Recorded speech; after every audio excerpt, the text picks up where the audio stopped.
देखिए आज का टॉपिक है एंटी पॉवर्टी मेजर्स, है ना। और इससे पहले जो है अपन कॉजेज़ ऑफ पॉवर्टी डिस्कस कर चुके थे।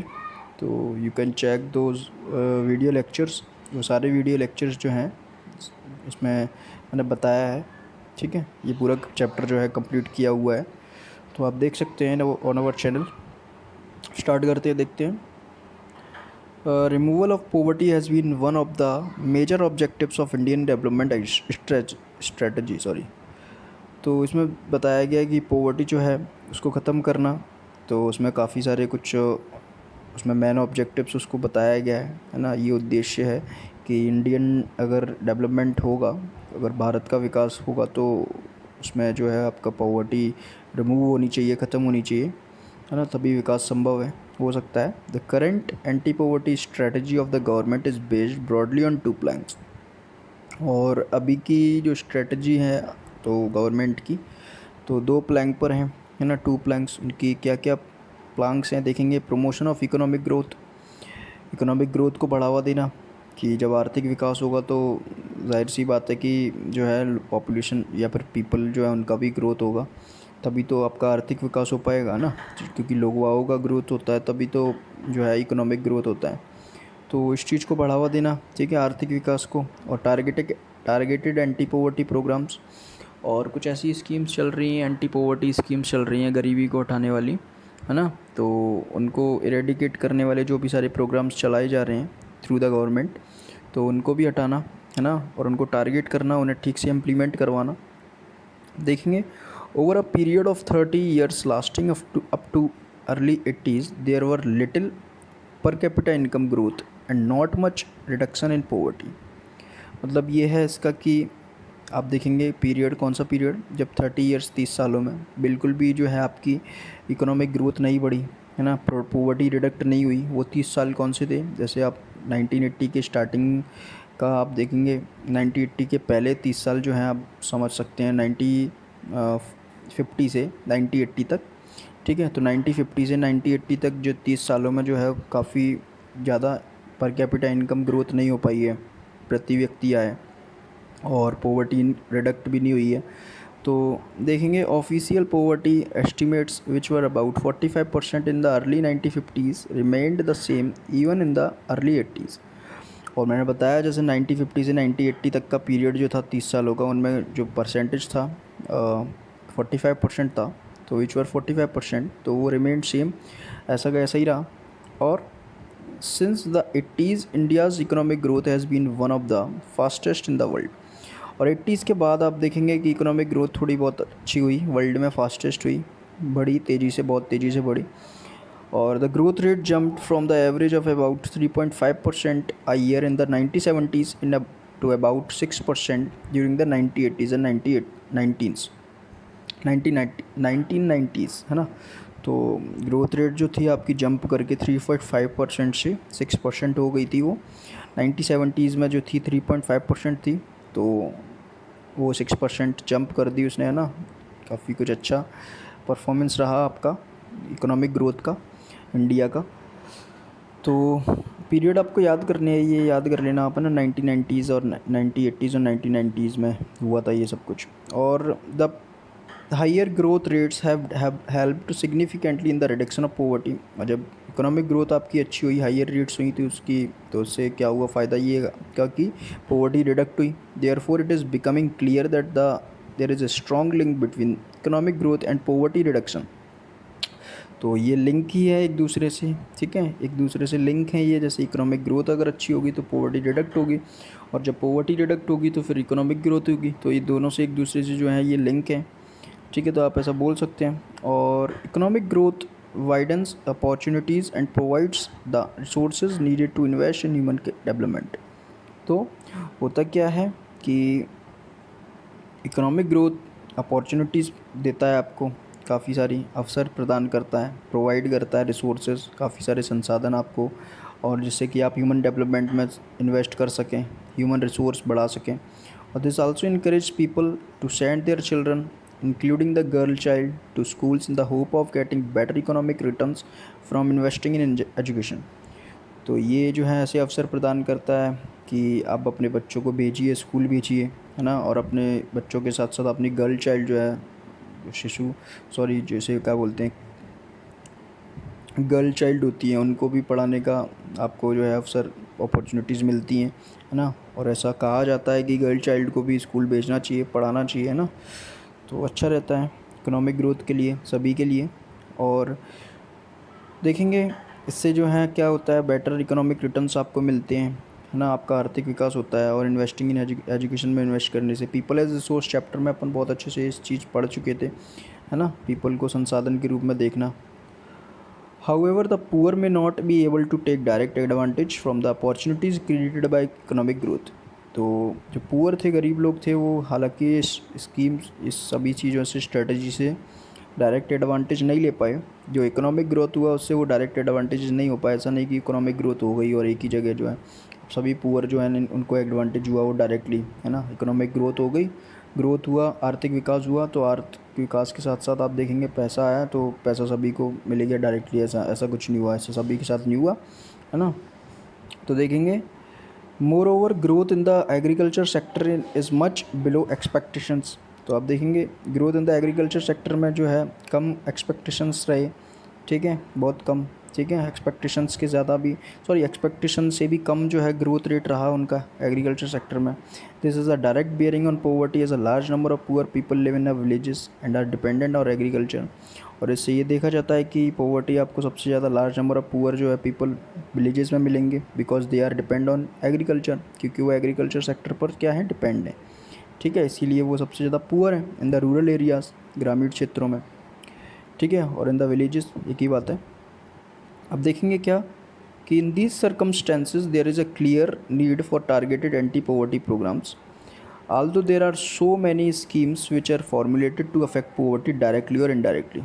तो हुआ ये कि कुछ ऐसे, अब आप देखें कुछ ऐसे सर्कमस्टेंसेस आए कि उन्होंने बताया कि need for targeted anti poverty programmes, आप देखेंगे कि उनको एंटी पॉवर्टी प्रोग्राम्स की ज़रूरत पड़ती है आपको, है ना, पॉवर्टी हटाने के लिए कुछ। तो देखेंगे क्या हुआ, there are so many schemes, कई सारी स्कीम्स चलाई गई for anti poverty programmes, for anti poverty को एरेडिकेट करने के लिए। तो अब देखेंगे वो डायरेक्टली और इनडायरेक्टली कैसे फॉर्मुलेट की गई। Some of them are worth mentioning, तो उनका कुछ मेंशन उनको किया गया है, उनको बताया गया है कौन कौन सी स्कीम्स जो हैं वो फॉर एंटी पॉवर्टी के लिए लाई गई।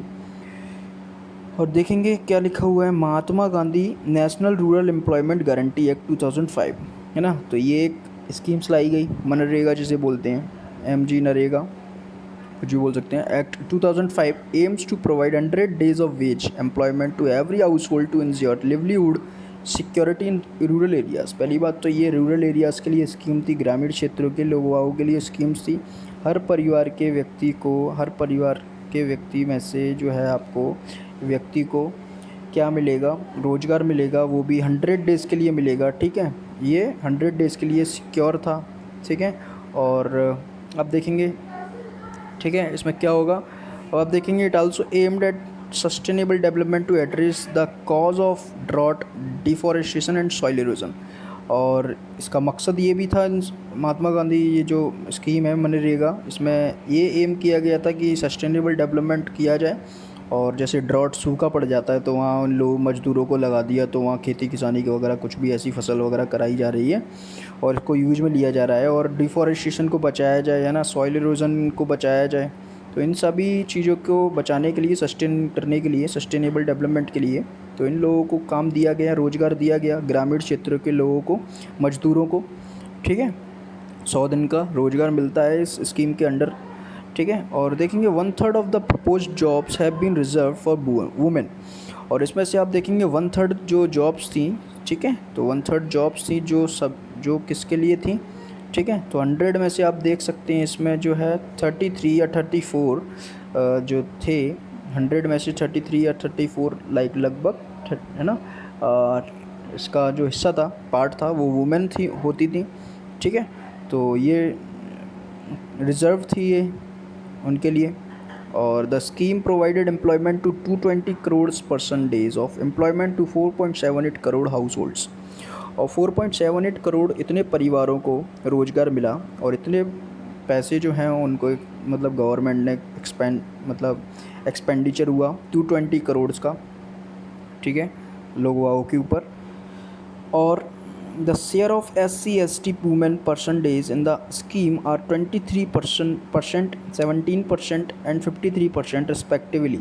और SC का इसमें जो था, SC कैटेगरी का अपन ने पढ़ा था वल्नरेबल ग्रुप्स में ये सभी जो आती हैं कैटेगरीज। तो SC कैटेगरी शेड्यूल कास्ट जिन्हें बोलते हैं 23% उनका वो था शेयर, इतने लोग वक्त 23% उनके होंगे, ST के 17% होंगे और वुमेन के 53% होंगे, ठीक है।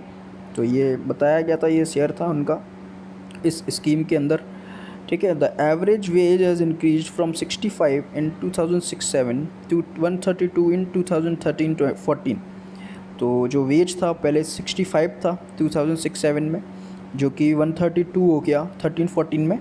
और recently in March 2018 the wage rate for unskilled manual workers has been revised state wise, ठीक है। The range of wage rate for different states and union territories lies in between 281 per day for the workers in Haryana to 168 per day for the workers of Bihar and Jharkhand.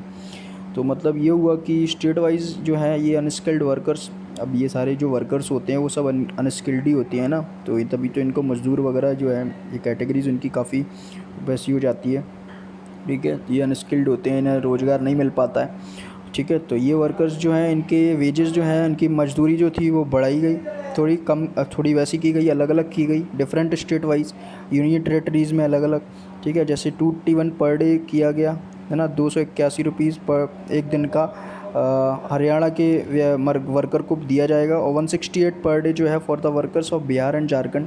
तो इतने से इतने तक जो है, इसके बीच में भी और भी वेजेस होंगे, तो वो स्टेट वाइज दिया गया है। तो अलग अलग स्टेट का अलग अलग वेजेस था, डिसाइड किया गया था, ठीक है। अब देखेंगे नेक्स्ट स्कीम क्या है, प्राइम मिनिस्टर रोजगार योजना PMRY, ठीक है। तो PMRY एक अनदर स्कीम है। तो इन सभी स्कीम्स में आप देखेंगे रोजगार जो है शब्द इसमें ये बताया गया स्कीम से ही कि रोजगार दिया जाता है।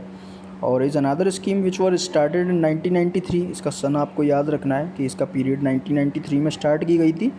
और the aim of the programme is to create self employment opportunities. इसमें प्रोग्राम में ये बताया गया कि सेल्फ एम्प्लॉयमेंट होना चाहिए अवसर, ठीक है, लोगों के पास, ठीक है, कि वो खुद का जो है खुद बिज़नेस वगैरह सेटअप कर सकें, सेल्फ एम्प्लॉय हो सकें।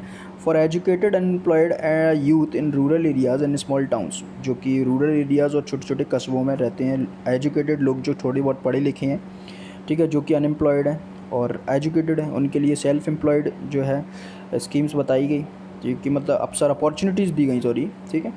तो they are helped in setting up small businesses and industries, और उनको मदद मिली इन स्कीम्स के अंदर कि स्मॉल बिजनेसेस वो सेटअप कर सकें, इंडस्ट्रीज़ कर सकें, ठीक है। तो इससे उनकी लिवलीहुड जो है वो चल सके।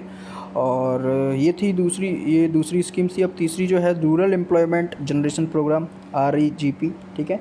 तो वॉज लॉन्च इन 1995, इसको 1995 में लॉन्च किया गया था। और the aim of this programme is to create self employment opportunities in rural areas and small towns. इसका भी वही मकसद है ना, सेल्फ एम्प्लॉयमेंट अपॉर्चुनिटीज़ वो मतलब दी गई रूरल ग्रामीण क्षेत्रों में, स्मॉल टाउन्स में। A target for creating 25 lakh new jobs has been set for the program under the 10th 5-year plan। और 10th 5-year प्लान में जो है ये बताया गया कि 25 लाख न्यू जॉब्स सेटअप की गई इस प्रोग्राम के अंतर्गत, 25 लाख लोगों के लिए, ठीक है। और रूरल एरियाज़ में, स्मॉल टाउन्स में, ठीक है, उनको रोज़गार मिले कहीं ना कहीं, छोटी छोटी कहीं फैक्ट्रीज़ या इंडस्ट्रीज़ में कहीं भी, है ना। और इस टाइप से वो भी 10th 5-year प्लान में। तो 5-year प्लान्स तो आप जानते ही हो, 5 साल के प्लान्स चलते थे पहले, ठीक है। हर 5 साल में एक प्लान बनता था, 5 साल के लिए वो चलता था। उसमें काफ़ी सारी जो हैं आपके प्रोग्राम्स, स्कीम्स लॉन्च की जाती थी और उनको आपको करना पड़ता था इम्प्लीमेंट, और टारगेट लेके चलते थे। तो आप, है ना, पढ़ सकते हो और भी पढ़ेंगे द नेक्स्ट चैप्टर्स मेंशन किया होगा तो 5-year प्लान के बारे में, या फिर इकोनॉमिक्स में बताया गया, तो इन द डिटेल डिस्कशन अपन पढ़ेंगे आगे। देखेंगे ये स्कीम थी तीसरी। अब चौथी स्कीम जो है इसमें कुछ नहीं था, ये सब कुछ जो थी एक जैसी ही थी। और ये चौथी स्कीम है स्वर्ण जयंती ग्राम स्वरोजगार योजना SGSY, ये जो 1999 में लॉन्च की गई थी। The programme aims at bringing the assisted poor families above the poverty line by organising them into self help groups through a mix of bank credit and government subsidies. तो इसका मतलब ये था इस स्वर्ण जयंती ग्राम स्वरोजगार ग्रामीण क्षेत्रों में महिलाएं हैं जो उनको पोवर्टी सॉरी महिलाएं नहीं मतलब ग्रामीण क्षेत्रों के लोग जो हैं फैमिलीज़ हैं वो पोवर्टी लाइन से ऊपर आए कैसे उनको सेल्फ हेल्प ग्रुप्स के स्व सहायता समूहों में बांट दिया गया, उनके लिए बनाया गया, जिससे कि उनको जो है बैंक क्रेडिट मिल सके, बैंक लोन, क्योंकि ग्रामीण क्षेत्रों में जो है एग्रीकल्चर पर डिपेंड पुअर फैमिलीज़ जो होती हैं उनको लोन की ज़रूरत पड़ती है ना, अपने इनपुट्स के लिए। तो वो बैंक से कम amount, low rate of interest पर, कम ब्याज दर पर जो है उनको बैंक क्या करे, सेल्फ हेल्प ग्रुप्स जो हैं वो पैसा दे सकें, लोन दे सकें। ठीक है, तो ये जो था इसमें इस स्कीम्स के अंदर, ठीक है, लोन वोन वगैरह जो है, और गवर्नमेंट सब्सिडीज़ भी प्रोवाइड करती थी इसमें। ठीक है, तो ये इस स्कीम का जो था डिस्क्रिप्शन था। अब देखेंगे अंडर द प्रधानमंत्री ग्रामोदय योजना, अब PMGY दूसरी स्कीम है, लॉन्च इन 2000, ये 2000 में लॉन्च की गई थी। Additional central assistance is given to states for basic services such as primary health, primary education, rural shelter, rural drinking water and rural electrification. ठीक है, तो इस स्कीम के अंतर्गत जो था बताया गया सेंट्रल असिस्टेंस मतलब केंद्र ने थोड़ी मदद करते थे, केंद्र सरकार जो है जो स्टेट गवर्नमेंट की मदद करती थी, सच एज उनको प्रोवाइड कराती थी क्या, थोड़ा प्राइमरी हेल्थ देना और प्राइमरी एजुकेशन ये प्रोवाइड करना, rural helter, rural drinking water, अच्छा ठीक है, और रूरल इलेक्ट्रिफिकेशन, बिजली प्रोवाइड करना ग्रामीण क्षेत्रों में। ठीक है, तो ये सेंट्रल जो है थोड़ी मदद करती थी स्टेट गवर्नमेंट को। और another important scheme is Antyodaya अन्न योजना AAY, about which you will be reading more in the next chapter. तो इसके बारे में जो है अपन डिटेल में अगले चैप्टर में डिस्कस करेंगे, बहुत अच्छे से दिया गया है, आप समझ जाएंगे। ठीक है, तो ये सारी सब जो थी स्कीम्स थी, तो एक बार आप ठीक से पढ़ लोगे, समझ लोगे, लेक्चर को देख लोगे तो आप आसानी से समझ जाओगे, कुछ नहीं दिया गया है। ठीक है, आपको पीरियड्स याद करना है, कब लॉन्च की गई थी, एक दो पॉइंट्स हैं कि क्यों बताया गया था, सब रोज़गार के लिए ही है ना। अब देखेंगे results of these programmes have been mixed. तो इनका रिजल्ट प्रोग्राम्स का ये निकला है कि सभी क्या हुआ, कुछ इम्प्लीमेंटेशन कुछ हुआ नहीं, मिक्स हो गई। One of the major reasons for less effectiveness is the lack of proper implementation, right targeting. और इनका एक मेजर रीजंस ये भी था कि इफ़ेक्टिवनेस जो थी क्यों कम हो गई इनकी, क्योंकि प्रॉपर इम्प्लीमेंटेशन ही नहीं हुआ उनका, ठीक से ग्राउंड लेवल पर इनको चलाया नहीं गया ठीक से, है ना, राइट टारगेटिंग नहीं की गई। Moreover, there has been a lot of overlapping of schemes. Despite good intentions, the benefit of these schemes are not fully reached to the deserving poor. और बताया गया है स्कीम्स में कि जो इसमें बेनिफिट्स जो थे इस स्कीम्स के, जो कि पुअर को चाहिए थे, जो पुअर को होने चाहिए थे, मिलने चाहिए थे, वो पुअर तक पहुँचे ही नहीं, है ना, जो इस लायक थे उन तक तो ये पहुँचे ही नहीं स्कीम्स के जो भी एडवांटेजेस थे। और therefore the major emphasis in recent years is on proper monitoring of all the poverty alleviations programs. तो आगे केवल यही मेजर जो रिसेंट पिछले सालों में बस यही बताया गया है, मेजर जो है एम्फेसिस ये रहा है कि प्रॉपर मॉनिटरिंग करना, इनकी जांच करना, स्कीम्स को कैसे लॉन्च करना है, लॉन्च करने के बाद इसको इम्प्लीमेंट करना है, ग्राउंड लेवल पर कौन इसका फ़ायदा ले पा रहा है, कहाँ तक ये पहुँच रही है, जो कि डिज़र्व करता है उन तक ये सारी चीज़ें पहुँच रही हैं या नहीं पहुँच रही हैं। तो ये प्रॉपर मॉनिटरिंग करना ये ज़रूरी है ना, ये जवाबदारी है गवर्नमेंट के हर एक मेंबर की। ठीक है, वो कोई भी हो, है ना। तो ये जो है बताया गया है इसमें, ठीक है, तभी जो है गरीबी जो है रेडिकेट हो सकती है। एंटी पॉवर्टी प्रोग्राम जो हैं तो चलाए तो जाते हैं लेकिन ठीक से इम्प्लीमेंट नहीं किए जाते, तो आप समझ सकते हैं। अब देखेंगे ये नेक्स्ट टॉपिक जो है द चैलेंजेस अहेड जो है अपन in the next lecture complete करेंगे। बस चैप्टर आपका जो है the next lecture, last lecture में ख़त्म हो जाएगा। तो मिलते हैं in the next video. Till then good bye, take care and thank you.